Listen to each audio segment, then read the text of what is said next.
It's the weekend, and you have financial questions that need answering. That can only mean one thing. It's time for Jill on Money, the show that takes the mystery out of your finances.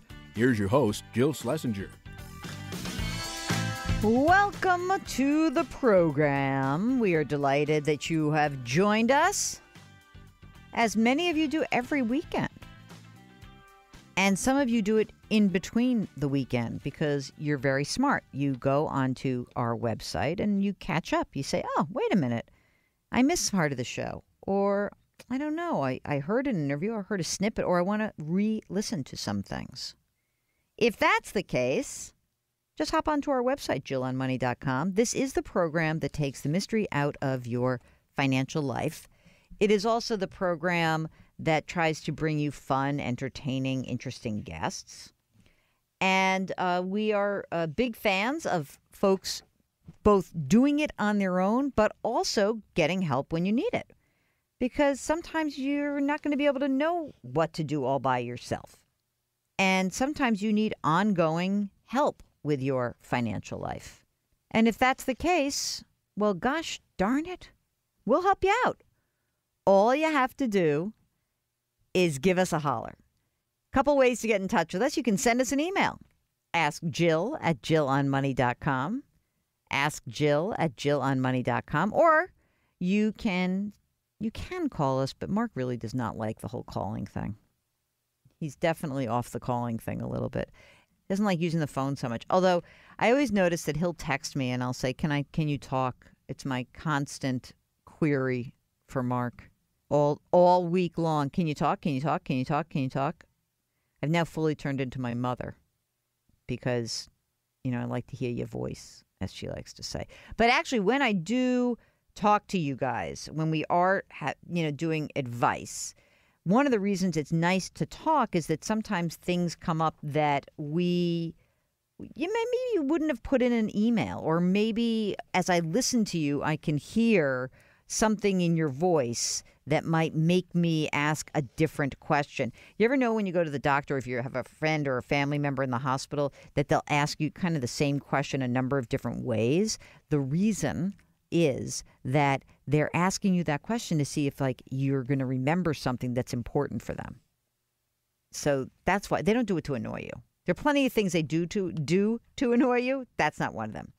All right. So, let's go take a call. We have young Nicole from Seattle. Hello, Nicole. Welcome to the show. What can I do for you? Hi, Jill. Thank you so much for letting me call in. Of course. Oh, thank you so much for calling. We love to have young whippersnappers like you. So tell us what we can do for you. So I just started a new job at a university, and it has two retirement options. One of them is a two-part pension plan where you can get a guaranteed amount of income after you retire, and then you also put some money into a 401k. And the other one is just a regular 401k. And I'm not really sure if the pension plan makes sense. Yeah. You have to be at the university for 10 years. Aha. That's interesting. So let me ask you something. If are you working? Tell me what you're doing at this university. I'm working in fundraising. In fundraising. Do you think this is the kind of place where you're going to be long term, or do you think that it's more likely that this could be a stepping stone, or you're going to go back to grad school, or what's your thought? My thought is that this could be a stepping stone at the university, that I could move up here. Ah, okay. Let me just think about this. This is a big bet. I'm scared to make this bet because I'll tell you what, you just started and you're how old? 30. Oh my God, you're so young. So the problem that I'm having with this is that, who knows, maybe in a year from now, you're like, ugh, this sucks and I'm out of here. Right. Yeah. And a lot, when they say you've got to be there 10 years, then whatever you've put in, they don't allow you to access. In other words, is it whatever you put in is gone, or is it whatever they put in? Because sometimes these universities, they'll give you what you contributed towards it. Right. I get my money back, but I won't get what they put in. What about this? I think I've got a way to split the difference. I mean, you just started. Mm-hmm. You don't really know if you're going to be there for a while. You can start with one thing, and then can you go back? In other words, if you said, I'm going to do just the 401k, and then let's say next year, you know what? I love it here. This is great. I see great out. Can you move over to the pension? I wish. They only let you decide once, and you only have 30 days. Wait a minute. Once a year or one time only? One time only. Oh, my God. So you can never. The pressure's on. Nicole, this is too much for me.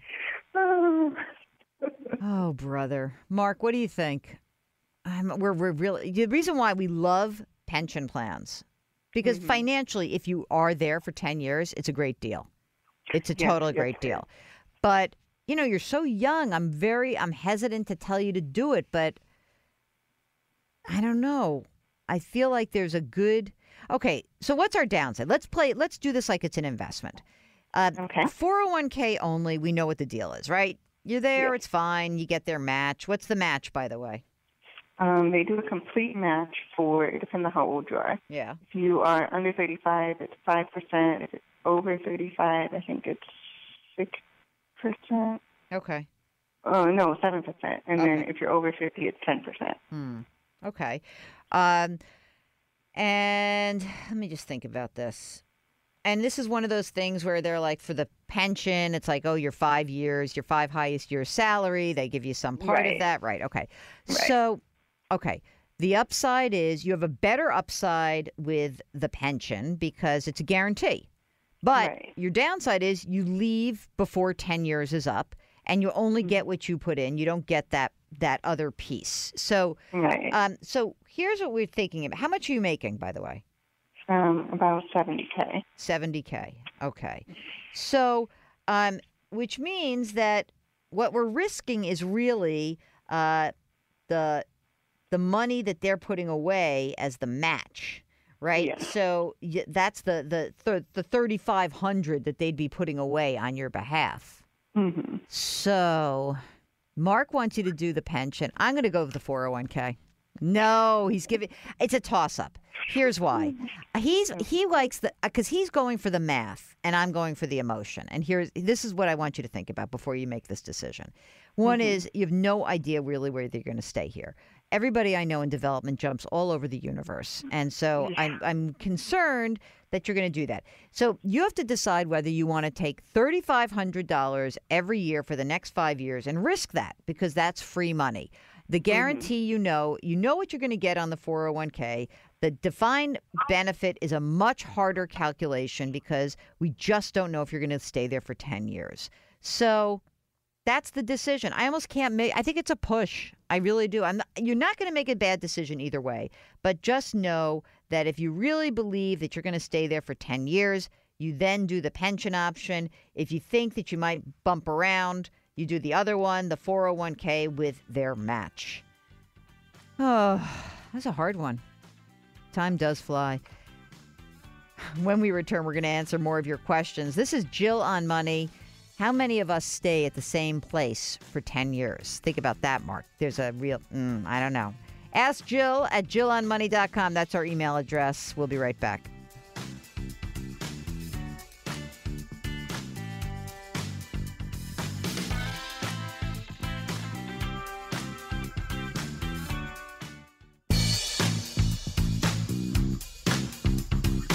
Welcome back to Jill on Money, where Jill Schlesinger takes the mystery out of your finances. You're back with Jill on Money. If you've got a financial question, we'd love to hear from you. It's so easy to get in touch with us. All you have to do is send an email. Ask Jill at jillonmoney.com. That's Ask Jill at jillonmoney.com. If you can't remember that, here's something easy to do as well. Just remember Jill on Money. That's the name of the show. That's also the website address, jillonmoney.com. And if you go to the website, you can listen to past shows. You can read the stuff that I'm writing. You can go watch TV segments or videos that I'm doing. And you can sign up for our free weekly newsletter. So cool. So just go to jillonmoney.com. And there's also a big fat button on the far right that says, contact us. That is what Sharon from Michigan did. Sharon is on the line. Sharon, welcome to the program. What can I do for you today? Well, hi, Jill. How are you? Great. Good, good. I have a question. Recently, my husband's father passed away and left us an inheritance of about $400,000, and we have debt that equals about 235,495. Hold on a second. Anyway. Wait a second. Let's just go. First of all, I'm very sorry about your loss, so that stinks. Thank you. The debt. First, let's just itemize that debt. Are you throwing your mortgage in with that debt? Yes. Yes. Okay, so now just do it separately. How much is outstanding on the mortgage? Okay, so the mortgage is 151,690. 150 grand. Right. Okay, what's the house worth? Probably about maybe 200. Okay. And is that mortgage, is that a recent, is it old? Do you know the interest rate on it? The interest rate on it is 5%, and then in that balance, we also have a home equity loan and a line of credit. So all total, those balance to I gotcha. 151. So if you looked at okay, now I'm going to be a pain in the neck. Please bear with me. So in the mortgage, how much is the home equity and how much is the line of credit? Do you know how much those two pieces are? Yes. Okay, let's do that. Home equity is 30,000. And the line of credit is 14. And the line of credit is out. You've pulled it already, right? Yes. Okay, great. Now, what's the other debt that's outstanding? Okay, so then we have credit cards, basically. The rest of it's credit cards. Okay, so when you 235, so like 80, is that 80 grand in credit card debt? Gosh, I didn't add that up separately. Let's see. You said the mortgage. I think it sounds okay. I got it. All right, so I think it's about 80 grand in credit card debt. Okay, so now tell me about how old you guys are, you and your husband. Okay, so my husband is 72 and I'm 70. Oh, I know. You still working? No. We're both retired. How are you living in retirement? Are you collecting Social Security? Yes, we both collect Social Security and we both have a pension. Okay, and the Social Security plus the pension, is that enough to manage your financial life? Yes. Oh, great. Fantastic. Okay, what about other assets? Well, we have our home. That's part of this debt. Any like IRAs or 401ks or we have one IRA that's in my name. Okay. That we've been drawing off from. How much is in there? I think about 15,000. Okay, got it. And what about just safe money in the bank? Probably about 15,000. Okay, great. All right. So the 400,000 that you are inheriting, is the 400,000 in a retirement account or a non-retirement account, or is it property that has to be sold? What's the nature of it? So 100,000 of it is just in stocks that will be cashed in, and then the rest of it is in an IRA in my father-in-law's name. Okay. You ready? This is going to be so easy. I love it. Sure. Okay. So, when you get an IRA that, the money has to be taxed, right? Correct. So you don't want to pull it all out at once. Right. You'd like to avoid doing that. So the first thing you're going to do is, of the 100,000 that's non-retirement money. Right. The first thing you're going to do is you're going to pay down all your credit card debt. Okay. And if there's a little bit left over, which I think there might be, I think there might be some money left in that little pot. Okay. I would. You're talking about the 100,000. Yeah. Non-taxable. Right, the non-taxable. Whatever's left in there, you have to look at that and see whether or not we just want to add it to your just safe money, because like 15 grand's not a ton of money in safe assets. So I might just put that in the savings, whatever's done. Okay. Right. Next. Now, where are we? We're in the summertime now. And you guys together, your Social Security plus your pensions, do you know about how much money you make total together? Sure. about our monthly draw is $5,857. Okay. I'm thinking you guys are, I don't know if that's pre-tax or post-tax, but I'm thinking that you guys might be in the 12% tax bracket. I'm not that's sure. About right. Okay. Yep. So now what I would like you to do is you have to take, and I think you're going to have to talk. Do you have a CPA or somebody? Yes. Okay. Yes. You want to talk to that person to make sure that you're taking whatever required minimum distribution you need to take from your IRA. Right. And you need to take from the inherited IRA. Right. Okay. So you've got to take a look at that. Whatever you've got to pull out this year, go ahead and pull it out and pay off either whatever the higher interest rate is of the home equity loan or the line of credit. Whichever's higher, pay that off as much as you can. Next year, January comes, do the exact same thing. Sort of look at how much you think you're going to have to take out. And you want to try to stay in that 12% tax bracket. That's the key. So you want me to take it out in a lump sum that keeps me in that 12%. Yes, exactly.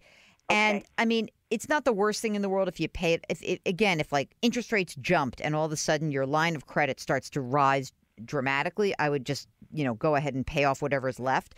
But essentially, once you get the credit card paid off, then you work on the next highest interest rate, whichever is higher, the home equity or the line of credit. I'm not sure which one. Okay. And then you whittle yourself down. You don't have to pay off your mortgage, the primary mortgage. What I want you to do is to focus on getting rid of the home equity line of credit and the home equity loan and then the line of credit. Let's get rid of those. Let's kind of whittle those down and see how your cash flow is doing. You are perfectly capable of taking the money out of that big inherited IRA whenever you want. It's just that when you do it, you just have to be careful that you're not popping yourself into another tax bracket. Right, and that was our concern. I mean, we could certainly pay everything off. Right. Then that throws us into the 35%. And that's what I'm going for. So, I mean, again, you've got, let's see, I think 7 years before this whole tax law sunsets and tax rates change again potentially. So you can really clean up a lot of your financial problems in this period of time. So it's unbelievably generous that that you essentially have a father-in-law who left you all this money. And now all we're going to do is we're just going to kind of tick off the bad debt. And, if you find yourself running into spending more than you have and saying like, oh, I'm going to use a credit card again, don't do that. I'd actually rather you go into a higher tax bracket and use the money that you have in order to avoid having debt again. So I think you're in good shape. I wish you such good luck. If there's any other problems, please give us a call back. We'd be happy to help you out, okay? All right, you are listening to Jill on Money. If you, like Sharon from Michigan, have some financial questions, we want to take the mystery out of those questions. Just give us a shout. Send an email. Ask Jill at jillonmoney.com. We will be right back.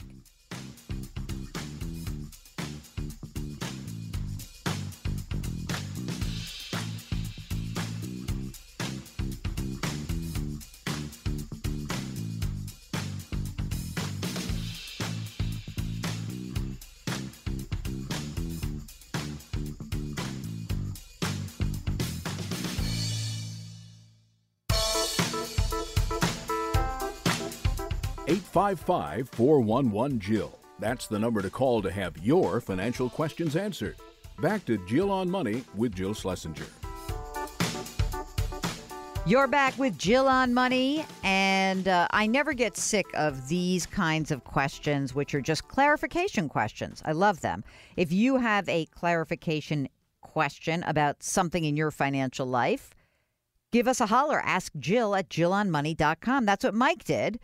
He said, I heard you one morning on CBS this morning, and I thought I heard you say something like you can roll over your 401k funds into a something account and from there into a Roth. And would you clarify that for me? Thank you. Okay. So the clarification is if you've got a 401k and you are no longer an active participant in it, then you probably want to roll it over. And so anytime you want to move money out of an old 401k or employer plan, a 403b, a 557 plan, so the rule is generally, federal law says, you can move that money into an IRA rollover account, IRA rollover. Now, each plan may have a slightly different procedure for doing it, but just know that mostly you can do that. And there is no tax due when you have that, once you make that change. Then, once you have an IRA rollover account, you could then convert it into a Roth IRA. Now, that's different than a backdoor Roth. Okay, so just think big picture, guys. Any traditional IRA or employer-sponsored plan, you get a tax. The money comes out before you pay tax on it. So you make $1 and you say to the government, take that $1 and put it into this 401k. Take this $1 and I want to put it into an IRA. And you get a deduction, right? Because you're not taxed on that income. And then later, when you take out the money, you then are able to enjoy all this great tax deferral. But when you take the money out, you've got to pay tax on it at whatever your tax bracket is at the time. Okay. That's your traditional or sort of conventional type of retirement plan. The Roth, which came into existence in the 90s, that plan allows for you to also save for retirement, but there's a big change. You don't get a current income tax deduction. In other words, the $1 that you earn, you pay tax on that $1. And let's say after you've paid your taxes, you've got 75 cents. You then put that 75 cents into a Roth. And that Roth grows without any taxation during the time before you actually access it. Later in retirement, you're over age 59 and a half, you access that Roth. The critical difference between the Roth structure and the traditional structure is at the time you take the money out with a Roth, no taxes due. Okay? There, that's what you got. Okay. So if Mike is looking to say, I've got an old 401k account and I want to roll it over, you can roll it over. And then you can convert it into a Roth IRA, but you got to pay tax on whatever you've got in that 401k. Very important. The difference between that and a backdoor Roth, you basically have your $1, you pay your 80 cents, you pay your tax, and you've got your 80 cents. Now you put that money in something called a non-deductible IRA. And when you have a non-deductible IRA, you didn't get the tax deduction, you put your 80 cents in, but then you immediately then convert that into a Roth IRA. And there are some special rules that are associated with that. If you have got other IRA assets, you may not get the full benefit of doing this, but that's the difference. Okay, so when you get the money out of your Roth account later in life, no tax due. That's the issue. Okay, back to Mike. Mike's going to be 65, and depending on his health, he wants to keep working for another year or so. And he says he's got, I've got a pension with about $100,000 in it and a small 401k, about $10,000. Those are the only two retirement assets he has, and then he'll have Social Security. So he says, I don't know who to trust in the financial world. I don't have enough cash to pay someone. I work for a nonprofit. So, Mike, what I would say to you is this. Even if you really don't trust anybody, what you may want to do still is to run some retirement numbers, see where you stand, and maybe even you go to our website, go to jillonmoney.com, okay? And when you get there at the top, there's a little button that says resources, and click on those resources. And you're right. It can really be expensive to go to somebody to pay them to do your retirement planning stuff. But the thing you could do yourself is you can maybe go to the link that we have to the Social Security Estimator. You can go to the retirement calculator, the choosetosave.org ballpark estimate. And then at the bottom of the page, you can also go to esplanner.com. And that's, I think, a very cool site where you can look at and play with some of the calculations that might impact your retirement. And so that's what I would guess is really kind of for your needs may be just enough. And so if you've got more questions, just remember that $10,000 that's in that small 401k, when you retire, if you decide you want to roll it over, you would roll it into an IRA rollover account. And if you wanted to convert it into a Roth, and I'm not even saying that you should, I'm just saying if you did, then you'd have to pay tax on that $10,000. It would add $10,000 of taxable income to you. So perhaps it may not even be in your best interest to roll it over. To convert it. You should roll it over, but you don't necessarily have to convert it. All in all, hopefully when you have Social Security and the small pension, that will be enough for you to live on. And I very much am appreciative of you giving us a holler, and I wish you the best of luck. And if we didn't capture everything that's important in this, you let me know. You are listening to Jill on Money. If you've got a financial question like Mike, just send us an email. Ask Jill at JillOnMoney.com. And hop on to JillOnMoney.com, where not only will you get those resources, but you can sign up for the free newsletter that we send out every Friday. Okay, we'll be right back.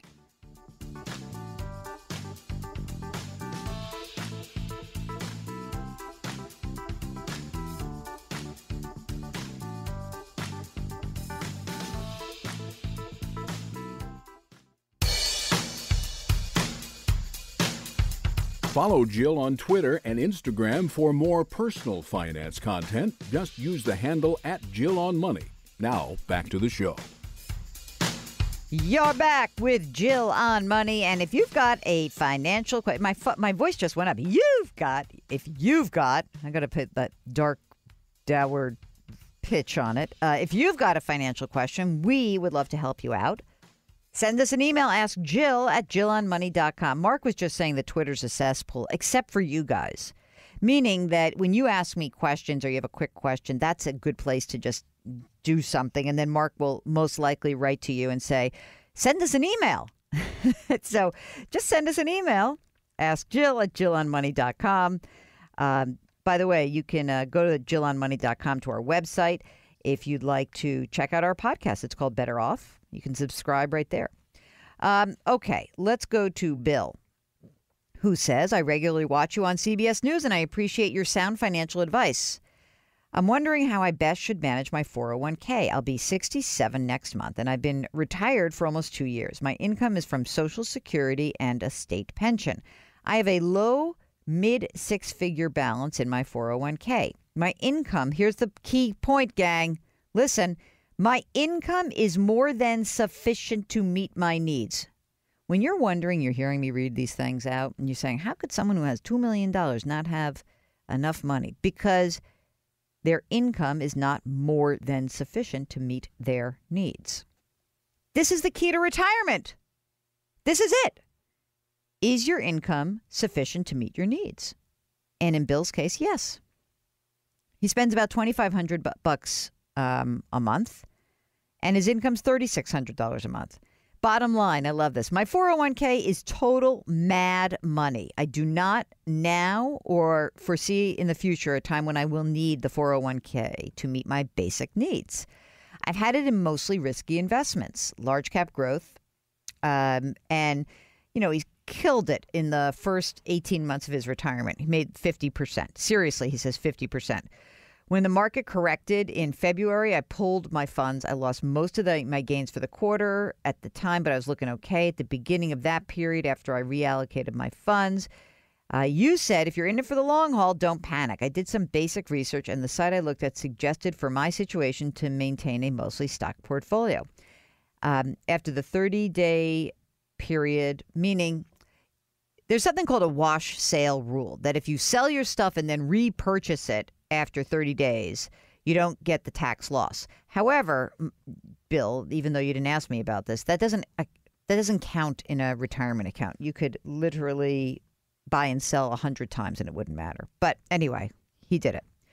Okay, so now he says, in the end, I lost a little bit for the quarter. And now with stock market uncertainty, I'm questioning what to do with my 401k. I don't like losing, but losing doesn't hurt me. Should I stay in large cap growth and just let it ride or what? All right, Bill, you are now learning a great lesson, which is you are your own worst enemy. So the reason why you should not be in very risky investments is not because theoretically, since you don't need the money, you have a time horizon of infinity and therefore you could be in risky investments. The reason you should not be in risky investments is that you've just proven to us what your risk tolerance is, which is, I don't like losing so much. So here's what I would do. I would scale back my risk. Because there's two ways to think about the Mad Money 401k account. One is, I don't need the money. I'm going to be investing forever. Who cares? The other is, I don't need the money. Why am I making myself crazy trying to be really risky when I could just have a more diversified portfolio and be better equipped to ride out the bad times when they come?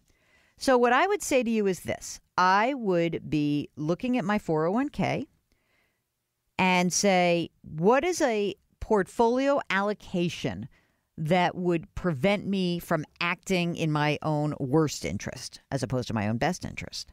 And that may be something like keeping 60% in equities or stocks or risky stuff and 40% in safer stuff. And then you don't really have to worry about it. Then you can just do automatic rebalancing, move on, don't worry. The thing is that the way that you are presenting this is so interesting because what we now know is that you are not as risk averse as you thought you might be, given the fact that you don't need your money. So scale back that risk. At the most, I would be 70-30. Considering you don't need it at all, maybe I'd be 50-50. You know, there's probably an argument to be made that, like, you could take way less risk, but it doesn't sound like you're going to be happy about that because when the market goes up, you're going to want to participate. So 50-50, 60-40, 70-30, that's about it. Not 100% in a large cap growth. And by the way, maybe you want to stick to an index fund when you reallocate next time. And don't forget, when you're buying and selling inside of a retirement account, you're not held to the wash sale rule. It only applies to taxable accounts. Okay? Deep breath. Don't worry. Whatever you lost, it was probably a very good lesson for you in terms of learning what your risk tolerance is. Okay? Fair enough? Very good. Oh, look, Mark just sending me a nice updated invitation to something. You changed that for me, didn't you? You're the best. All right. If you've got a financial question, give us a holler. You can reach us via electronic mail. Ask Jill at JillOnMoney.com. Ask Jill at JillOnMoney.com. And as we are here in the midst of the summertime blues, you may want to be thinking about, college. It's coming up soon. Go check out our friend's website, Next Gen Vest. Next Gen Vest. If your kids are going to be applying for financial aid, it's a great site. It's Jill on Money. More of your great questions when we return. We'll be right back.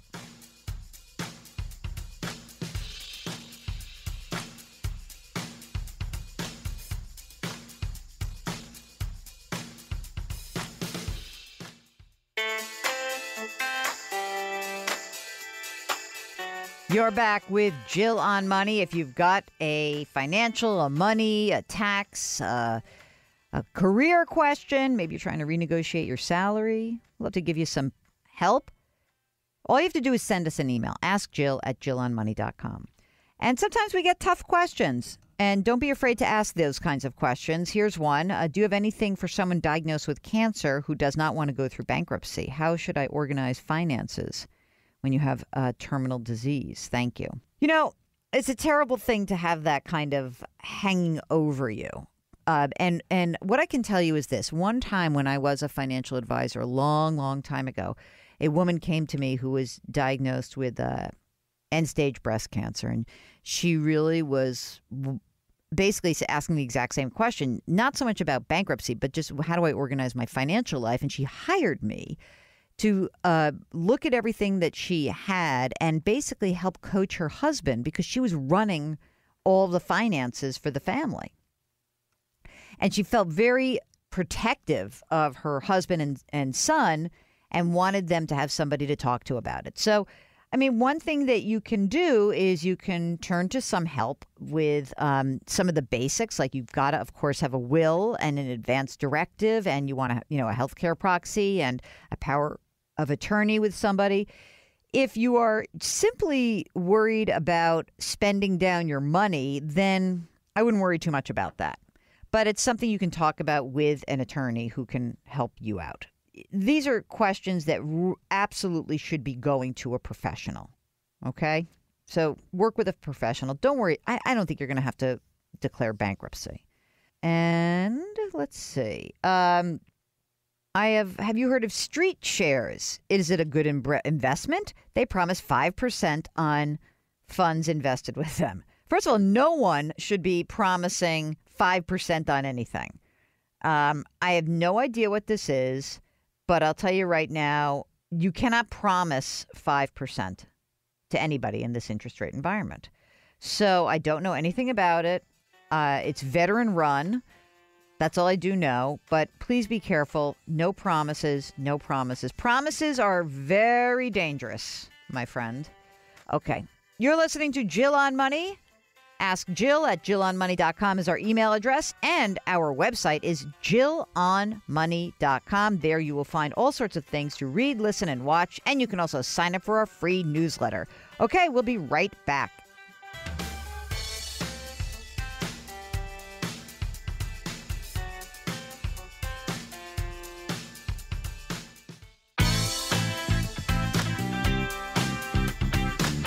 It's the weekend, and that can only mean one thing. You're listening to Jill on Money, the show that takes the mystery out of your finances. Here's your host, Jill Schlesinger. Oh, stretch out. It's the second hour. You're probably having a big conversation about the side dishes for your barbecue for this weekend. It's the post-Independence Day weekend. And I hope you are all enjoying yourselves. I think that it should have been mandatory for every American worker to take off the entire week. Because, let's be honest, gang, nobody got any work done this past week. Zero. Nobody. This hour, we've got a great treat for you. A friend of the show, Mark Miller. You may know him because he is a nationally recognized expert on retirement and aging. He is also a columnist for Reuters and other news outlets. Contributed to the New York Times of all places. His website is Retirement Revised. And what's kind of cool is he's here to talk about two books. One is called Jolt, Stories of Trauma and Transformation. That's his new book. But we start this interview with a conversation about his previous book, which is called The Hard Times Guide to Retirement Security. So here's our interview with Mark Miller. The Hard Times Guide to Retirement Security. So let me just have a moment about that. So we're no longer in the hard times. Yeah. So what are we going to do? Are you going to republish the book and say the good times? Yeah, I was thinking like a second edition, crossing out the words hard times and replace it with better times or something like that. I mean, the truth is of course, we're much, much better off than we were in 2010 when I wrote that book. A lot of the focus of my work still, though, is on sort of middle income and lower income working households, which are, the folks that have the most questions and challenges. I always think that people very much go crazy because they'll start focusing on like, wow, all these people, they have no money saved. Some of those people, as you say, they're middle, lower income. It almost feels like judgmental that they don't have money saved. Like, how are they going to save money? They got wiped out in the crash, and they lost jobs. And it seems to me that a lot of those people are thankfully now getting reemployed, but a lot of them at levels that are lower than what they were making before the Great Recession. Is that something that you're still finding? Yeah, and 2 points about that. One is that I always say to folks, it's great if you can sock away money for retirement in a 401k or an IRA. But I would start with at least two other things first. One is, I'm sure you think you'd agree with me on this, that one, you want to have some liquid reserves for an emergency.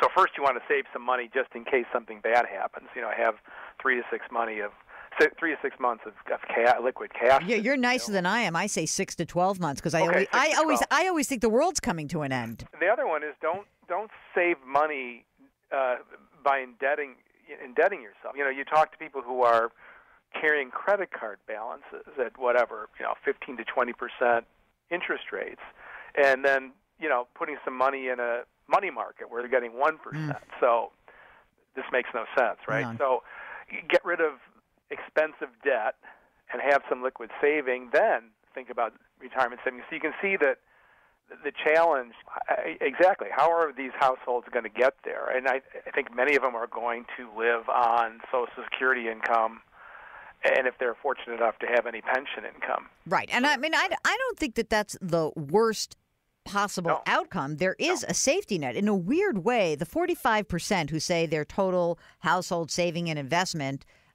is less than $25,000, they're probably living on very little money. They'll use Social Security. They'll probably be okay. I'm also I think I'm weirdly concerned with those people who are at around 100 to 250.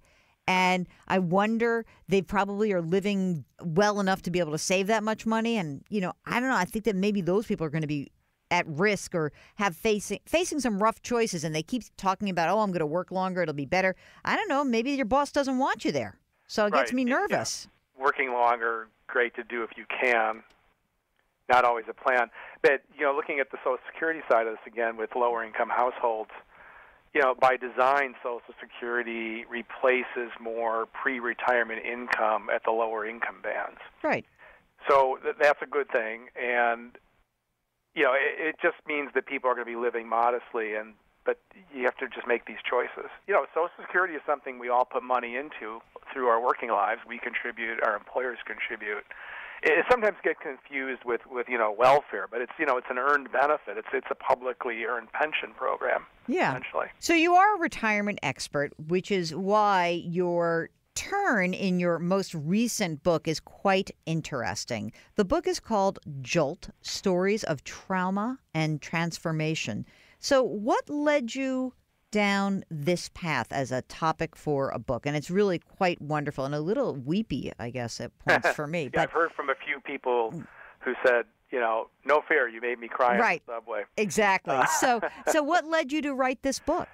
So when I first started writing when I first got interested in covering retirement and aging, which was more than 10 years ago, the thing that first brought me into it was just an observation. I was around the time that I was turning 50, and I was noticing that a lot of people around me were starting to talk about next phases of their life and thinking ahead to when they might retire, but also saying, I don't really have an interest in a traditional retirement. I feel like I got one more, good chapter left in me, and sort of trying to think about this whole topic that we've heard a lot about since then, about life reinvention, career reinvention. That's sort of a topic out there in the retirement landscape. And so that was how I first got into this whole area. And even though over the years my work expanded out to cover more of the stuff you and I were just talking about, the money side of this, healthcare, public policy, I continued to be interested in that topic of kind of career and life transformation. So one of the things that I've reported a lot on over the last decade is, people moving into things like encore careers, second careers with social purpose, social entrepreneurship. And interviewing people and writing profiles of people who had made these changes, I'd always ask, well, what motivated the change? And I started noticing that in a fair number of cases, I would then hear a story of something very traumatic that had happened in this person's life that just stopped this person in his or her tracks.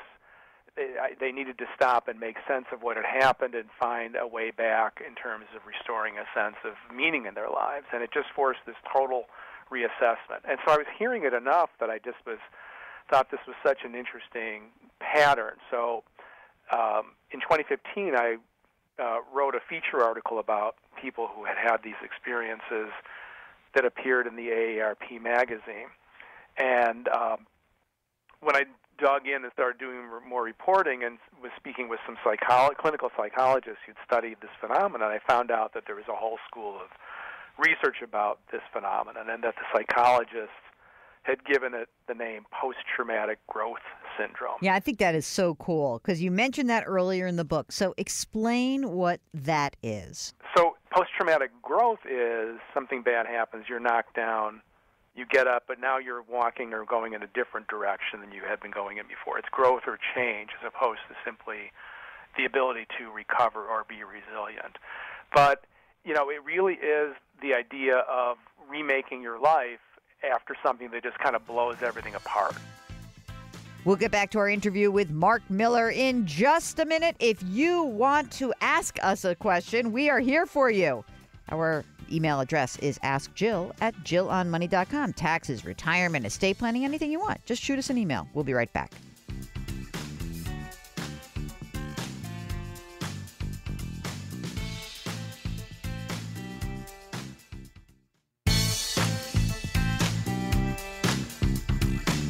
Back to Jill on Money, where Jill Schlesinger helps you take the mystery out of your finances. You are back with Jill on Money. We take the mystery out of your financial life, or we attempt to.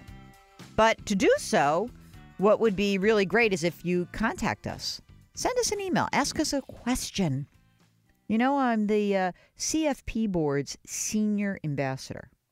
And Mark is almost a CFP. He's one class and one big fat exam away. That big fat exam will be everything, man. Anyway, we'd love to hear from you. You are what makes this show great. You are the reason we won a Gracie Award for the best national talk show. So how about that? You guys, we just are the facilitators. If you've got a financial question, just get in touch with us. Do it. Right now, let us go back to our interview with Mark Miller. Mark has written a book called Jolt, Stories of Trauma and Transformation. And, you know, I think that so often we hear from some of you after really bad things have happened. This is a book about people who are capable of bouncing back. So here is more of our interview with Mark Miller. I mean, look, you have recounted some pretty awful experiences that people have, you know, from the parents of someone who dies in 9/11 to what I thought was the most gruesome one was the kid who was abducted in the camping thing. And what is it about the experience that allows these people to transform their lives? What's happening for them, do you think? Well, I think it's a need to find meaning and purpose. That I think is it in a nutshell. Mm-hmm. And so these are stories of people that are coming from sort of, you know, everyday kind of lives, who then find themselves transformed and pursuing either new work or new lives that make sense. That help make sense out of what has happened. And as you said that we don't really know what is a predictor of this growth, but one of the things that you say is that you cite an expert who says 2 possible predictors of post-traumatic growth are gender and age. Can you explain that? Yeah, so this was something I explore in the chapter, you know, it's like who's most likely to experience post-traumatic growth and who is not. And so the clinical experts who have studied this, and then I reviewed some studies of the studies, you know, people who have reviewed dozens of studies of this question. So the gender thing is that women may be more likely to experience post-traumatic growth than men. And I say maybe because the results on this are a little tentative. But the reasoning is that, you know, I think this part is true. I think women tend to be more, if I could generalize, why not? More social about the way they respond to problems in their lives. They're more likely to reach out and talk about stuff with their friends and their family, whereas men, unfortunately, tend to kind of bottle it all up and go off into a corner. And so that social process is I think, is clearly an important part of recovery and growth. That's clear to me. So like some of these stories that I tell about people who, let's say, get involved in a cause as a result of something traumatic, well, that's very reinforcing because now you're working with other people who may have experienced some of the same things you have, And so that has, sort of a reinforcing mechanism to it. So that's the gender thing. The age thing is simpler. It's the idea that people who are a little older may be more likely to respond this way simply because they have more experience and mileage and perspective, just having lived longer. And some of the people who do things, they do amazing things. They sort of go over and they don't just transform their lives, and they don't set up like necessarily little bitty charities here and there. I mean, they are, speakers who command attention. Can you talk about the woman who was highlighted in the Hillary Clinton convention speech, please? Yeah, absolutely. And by the way, let me just to clarify one thing about the age thing is I want to make clear that even though I started on this from the perspective kind of this, retirement and aging thing, I profile people up and down the age spectrum in the book. So it's by no means a phenomenon limited to older people, and it's by no means, limited in the way number of people are in terms of who I write about. But to your question, so I open up the book with a scene at the Democratic Convention in 2016. And there was a group of African-American women who were campaigning for Hillary Clinton who called themselves the mothers of the movement. And they were all mothers of children who were lost either to police violence or gun violence. And they included the mothers of Trayvon Martin, Sandra Bland, some others. And the person I write about is a lady named Lucy McBath. And Lucy had been an airline flight attendant when, in 2012, her son, young man, 17 years old, named Jordan Davis, was gunned down in Florida in what came to be known as one of the better, higher profile Florida stand your ground murder cases. Jordan had been out riding around with a bunch of his friends in a car, and they stop, outside of a convenience store to go in and get sodas or whatever. And they're playing music real loud in the car, and this guy, Michael David Dunn, pulls up in the car next to them and is not happy about the blaring music. And an altercation ensues, and it escalates. There's yelling, and Jordan's turning the music up higher. This guy pulls a handgun out of his glove compartment, starts firing into the SUV, and Jordan was killed. And Lucy felt, she says she felt called to make a change in her life, and, in her grief understood that there was something more important that she was supposed to be doing with her life. And since then, she's been on a mission to curb gun violence. She went from being a flight attendant to she's now a full-time spokesperson for Everytown for Gun Safety, and she is responsible for the organization's outreach to the African American community and to communities of faith. She's an evangelical Christian. So the book opens, though, with the mothers of the movement coming on stage at the convention, and Lucy spoke there. So here's somebody who had been a flight attendant who's now speaking, in a hall with 19,000 people and with a television audience of 24 million people, and it was this electric moment. And I hadn't yet written the introduction to the book at the time. I'd finished most of the book, but I was waiting to write the introduction because I wanted to see what the rest of it all looked like. And I hadn't quite figured out how to open up the book yet. And I knew about Lucy's involvement in Mothers of the Movement, but I didn't know that they were going to be at the convention. And I saw her walk on stage, and I turned and said to my wife, well, I know how I'm opening the book. Yeah, exactly. Then I talked to her afterwards about, I said, well, how did this whole thing feel? And she said she'd been really nervous about it, but then she said to me, my whole mentality going out on stage was, I'm on a mission to save as many people as I can, and this is the opportunity to sell that to the world. So just imagine the kind of the guts that it takes to go through that kind of transformation in your life and pull this kind of thing off. So I'm just in awe of the people I met. It was one of the great things about writing this book is I just met some amazing people. They're just so strong. They're just like tempered by fire. Yeah, it is. And they're just incredible. We'll get back to our interview with Mark Miller in just a second. Hey, have you gone to visit our website, JillOnMoney.com? If you haven't done that in a while, I would do so. This is the first thing you do. You go to JillOnMoney.com. And then what you want to do is you want to check out all the cool stuff that we do, because we write stuff, we record stuff, we have videos. You can tell me, you can comment on my hair. Someone sent me a nice note about my hair looks better today than it did in the past. I'll take that. There's also a link to our newsletter, and we would love it if you could subscribe. This is what we wrote. Life is busy. You've got a lot going on. To make things easier, we've curated what you need to know to take control of your financial life. Subscribe to the Jill on Money newsletter. All you have to do is shoot us an email address, because that's it. It's free. Free's good. Go to JillOnMoney.com, click on newsletter, send us your email address, and then every Friday you're going to get a little blast of what you need to know. Okay, we'll get back to our interview with Mark Miller in just a moment. Stay tuned.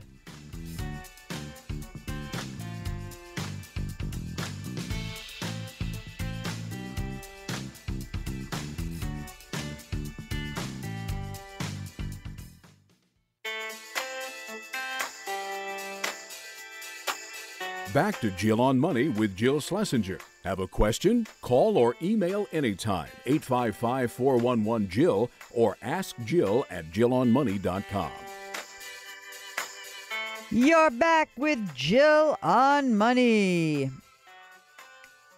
I'm astounded. I'm about to do another interview with a couple of youngsters. And they're one of those like annoyingly successful people who are under the age of 30 who are rocking it. I can't say I was rocking it when I was under the age of 30, but I was making it. And maybe that's part of the battle. Just want to get your kids. Listen, I know it's kids have just graduated from college, maybe taking some time off before they start working. But, half the battle in those first couple of jobs that you land is doing really well while you are in that job and learning just how to put your head down and work. Work. Don't worry about much more than that. If you can do that, boy, you'll be ahead of the game. All right. So we are talking to Mark Miller. We're going to conclude this interview with this segment. And look, this is a tough topic. He wrote a book called Jolt, Stories of Trauma and Transformation. And, when we go through really serious stuff in our lives, it has a tremendous impact often on our relationships. So in this concluding segment with Mark Miller, we are focusing on what the impact of going through something tough. It could be a financial thing. It could be an illness thing. I mean, this sounds like it's rough stuff, but there is light at the end of the tunnel, and there are lots of folks who make it through and do transform themselves. So here's more of our interview with Mark Miller. What about this idea, at some point in the book, you talk a lot about, there's one woman who says, look, I could see how this could be like some horrible thing can weigh heavily on couples. Because I don't know, maybe this is an urban legend, or that oftentimes when there's loss of a child or an illness with a child, that the couple is under such pressure, and that some remarkably high percentage of couples don't make it through the process. Well, that brings up a point that was really a concern to me with writing the book, is I did not want to convey the idea that even though I'm telling these stories of these remarkable transformations, I didn't want to convey the idea that this phenomenon happens in all cases of trauma, because clearly it does not. And I also did not want to convey a sense of, hey, you've gone through this terrible experience, and by the way, now you should be a superhero, and what's wrong with you if you haven't had a superhero response. So sure, go into that in some depth as well. But the way that it can work two different ways for couples, I think. And I tell a couple of stories of people who found ways to be kind of mutually reinforcing for one another in the event of trauma. But there are also some stories of people whose marriages did not survive because the responses differed. Yeah, it was so weird. I have a friend of mine whose son is has a very advanced stage of cancer, and he was telling me that over the course of the last couple of years during treatment, he said it is phenomenal that 2/3 of the couples that they have met didn't make it through the process, that they just end up either if the child dies, they often will end up getting divorced. And even during the process, there's been breakups. But I was happily not presented with that sad situation. And you don't seem, I mean, there are some jolts that are pretty dramatic in your book. You know, like the guy who lost his 50-year-old wife who like fell off of a short ladder. But what about other jolts? Would you consider like, hey, you know, my husband comes home and says, guess what? I'm leaving you. You don't really recount some of the more, I don't know, like boring jolts, but they're still jolts. I would definitely consider those to be jolts. You know, I was trying to write a dramatic book, so I veered in that direction a little bit. But I do tell some stories of more, let's say, subtle or emotional jolts. So there I would mention the story of Ava Leva Sandino, who's the lady whose story I tell from Florida, and that's the story of an emotional jolt. So this is a lady who emigrated from Cuba after the revolution, you know, grew up in a very traditional, conservative Cuban-American household in Miami, you know, is married, has children, is living a kind of a traditional housewife's life there. And, you know, her kids are all young adults, and one of her sons comes out of the closet. He's gay. Now, that's not the big jolt. That she sort of manages to adjust to. She's having some issues around it, but it's not the traumatic jolt that I want to get to. A few years after her son, Paulo, comes out of the closet, she and her son are having this heart-to-heart talk, and he starts describing to her what it was like growing up closeted in this in her household as a child, and how isolated and alone he felt, and he had been close to suicide several times, and that conversation just about destroyed her, because she suddenly saw that she had failed her son as a mother. Yeah. And that was the traumatic event for her. So she comes out the other side of this traumatic event. She goes to work for a really interesting nonprofit in the Miami area called the Yes Institute that works with teenagers on gender identity and suicide prevention issues. And she becomes this, you know, real maven on issues of gender identity, sexuality, sexual preferences. Her son said to me once, you know, my mom has become a bigger expert on being gay in America than I am. So, you know, she'd said to me once, well, if this hadn't happened to me, I'd be at home playing bridge. So that's a more subtle, I guess, you know, not a natural disaster, a plane crash, or a terror attack story. It's something that, you know, hit this person emotionally and just floored her.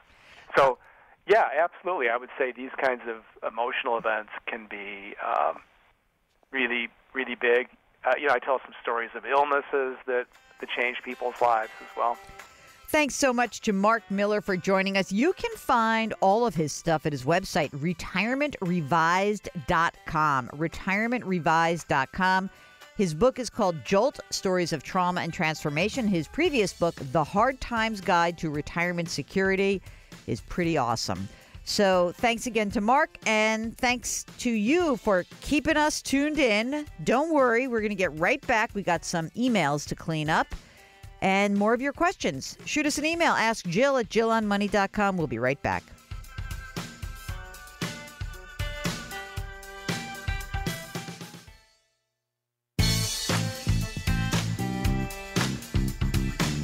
If you've missed any part of a show or want to check out a past show, go to JillOnMoney.com for more great personal finance content.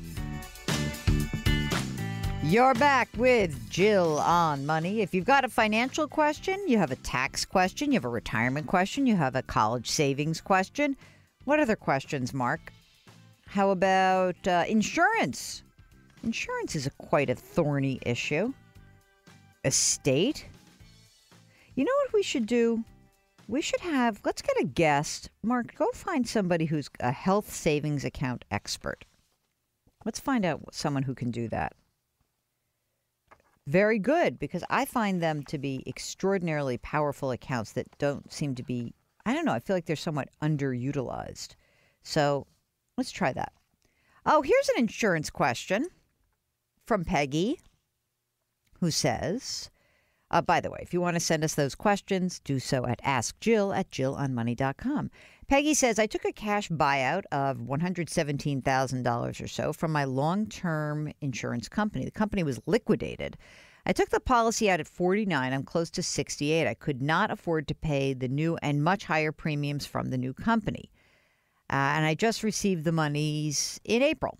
I don't know what to do with it. I owe $37,000 on my mortgage. My taxes are about $5,000 a year. I have nothing else other than these monies and my Social Security income, which is currently $1,049 a month. So $68,049 a month. No children, no other bills other than the mortgage, car insurance, utilities. Do I pay off my house, and will I have to pay taxes on this income, which kills me? I don't know if you have to pay taxes on this. I'm wondering if, I'm not sure this is a long-term care insurance. Is this some sort of hybrid product? I don't know if this is, it almost sounds like it is a cash value of an insurance, of a what we call permanent insurance policy. But I don't know. I think what I would do is I would call the insurance company and find out whether or not taxes are due on this. Then make sure that you leave enough money set aside. Okay? So just set that aside for the tax bill. Then Peggy goes on to say, I work a few days a week. My income about $7,500 a year. So just think $7,500, so about $20,000 a year. Do you have any suggestions for me about the $117,000? I really will have no other income to last me for my remaining years. I live in the state of New Jersey. It's a very high tax state. I want to be able to access the money when I need it, so I don't have to work until I'm 150 years old. I can guarantee you will not be working until you're 150 years old. So here's the thing. Number one, we want to find out what is the tax liability on this insurance, these insurance proceed buyout. Number two, set that money aside. Number three, whatever you have left, you're absolutely right. You don't need to be, you don't need to worry that money needs to grow substantially. What you need to worry about is that money lasts. And you're also right that you should be really being 100% crystal clear that money is secure. I don't know what the mortgage amount interest is. Let's say it's 4 or 5%. What I might do is I might use a portion of those proceeds to pay off part of that mortgage, because you're not going to earn that much money. I think that really essentially that money is going to have to be kept in CDs, high interest accounts, really safe stuff, because you need the liquidity. And maybe as interest rates rise at some point in the next 20 years or 30 years, the interest you can earn on that chunk of money will be greater than the interest you're paying for your mortgage. But that's not the case today. So maybe I would pay whatever taxes due from it. I might get a chunk of that mortgage paid off, maybe put $10,000 or $15,000 towards the mortgage for now. I'd set aside the money you need for your taxes. And then I would go and look at high-yielding money market savings and CDs, because you can't afford to lose this money. And hopefully that will be enough for you. If you want some help on where to put safe money, we've had this guy on the show before. The website is called depositaccounts.com. What's that guy's name? Ken Tuman. Mark whispers into my ear. But the thing that you're hearing from me, Peggy, is that for all these kinds of situations when you know that this is all the money you have in the world, you just can't afford to throw it into a risky investment. So I want you to be very, very careful. All right? I think that makes sense. Quick tax question from Matt, who loves the show and my straight talk. He received a retirement fund check dated from last September. Obviously, his life is a little bit of a mess. He found it. He cashed it. And do I declare $11,000 for 2017 or 2018 taxes when I cash the check? What do you think, Mark? I think it's when you receive it also. I think it's 2017. But that said, if for some reason you didn't do that for 2017, and, you may want to just go ahead and file a revised return. Nothing bad will happen to you as long as you pay the money. Okay? Thanks for writing. You are listening to Jill on Money. The email address here is askjill@jillonmoney.com. And during the break, go check out our website, jillonmoney.com. You can listen to past shows. You can watch some stuff. You can read some stuff. And you can subscribe, sign up for our free newsletter. Free, I tell you. We'll be right back.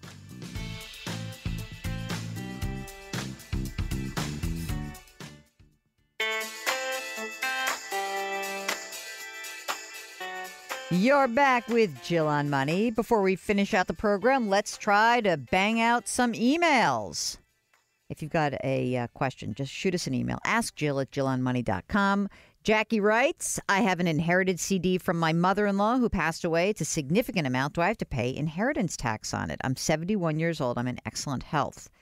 First of all, if your mother-in-law passed away in 2018, and I don't know if you didn't tell me exactly the time, when she died, the estate tax limit is up to $11,200 per person. So if that is the case, if she died with less than $11,200,000, no tax is due. You might have a state estate tax, like in Massachusetts, the state level comes in at $1 million. But again, if there's a chunk of money in the estate and it's more than that much, then you do have an estate tax, but you don't pay it. The estate pays it. If she died last year, it's about half that. So I'm doubtful that you're going to have to pay any inheritance tax. In terms of you want to invest some of the money, but you don't know where to start, my best advice would be, and you don't have to feel honored for this, is give us a holler, because I need to know a lot more about you before we start talking about investment advice for a 71-year-old who just inherited a bunch of money. So let me know. We'll figure it out, okay? Here's a funny one from Susan. Does anyone know if some of Trump's sudden decisions are actually deliberate? In other words, is he trying to profit from a decline in the stock market, playing both ends of the investment game? I don't know. I don't think so. He's not a big stock guy. He's not a big investment guy. So I don't think so. But thank you, Susan, who listens to us in Minnesota on WCCO during the week. And so thank you for writing. So believe me, I'm a conspiracy theorist about all things, I'm sure, but not that. Last one. My wife and I filed joint tax returns starting at 77 or 78 grand. The rate is either 22 or 25%. Does that mean we're taxed at 12 or 15 on everything below that? Okay. You are taxed at 10% up to $19,000, 12% up to $77,000, and above $77,401, 22%. Thank you, Mark, for writing. And thank you all for listening. If you've got financial questions, just send us an email, askjill@jillonmoney.com, and check out our website. We've got tons of stuff there, resources, past shows. Check it out, jillonmoney.com. We will talk to you next week.